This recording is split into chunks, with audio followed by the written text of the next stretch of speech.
Première semaine de classe après les congés anticipés dus au Covid-19. Tout semble aller pour le mieux dans les établissements du diocèse de Bala. Élèves et enseignants s'adaptent au nouveau mode de vie en milieu scolaire. À l'école primaire catholique Saint-Joseph de Bala, les écoliers subissent comme un rituel avant d'entrer dans les salles de classe. Contrôle de masque, lavage de mains et tests au thermoflash. Dans les salles de classe, ils sont répartis aux extrémités des tables bancs avec une distanciation prononcée. Les affiches de part et d'autre, les seaux à robinet et les enseignants renseignent et rappellent bien aux élèves les mesures barrières. Pendant les pauses, les élèves restent sous la surveillance des enseignants. Nous avons donc pris des précautions avec mes 103 élèves au cours moyen 2. J'ai réparti 4 salles où j'ai pris les enseignants du niveau 3, c'est-à-dire ceux du cours moyen 1 qui vont aussi assister les 2 autres du cours moyen 2.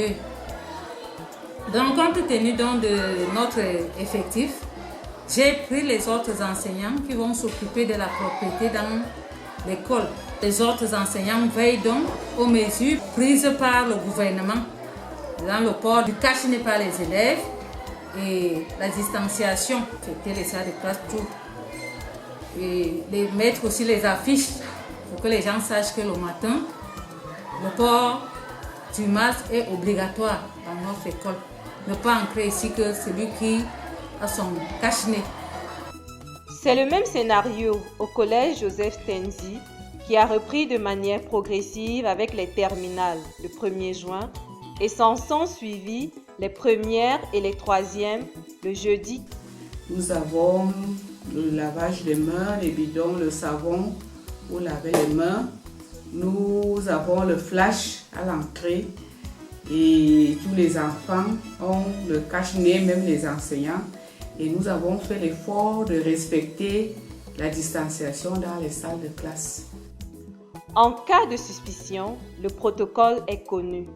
En cas de cas, nous allons signaler le médecin de l'hôpital de district.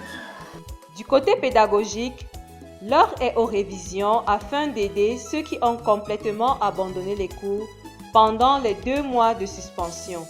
Le corps éducatif met tout en œuvre pour achever l'année scolaire sans aucune contamination et assurer le succès aux examens.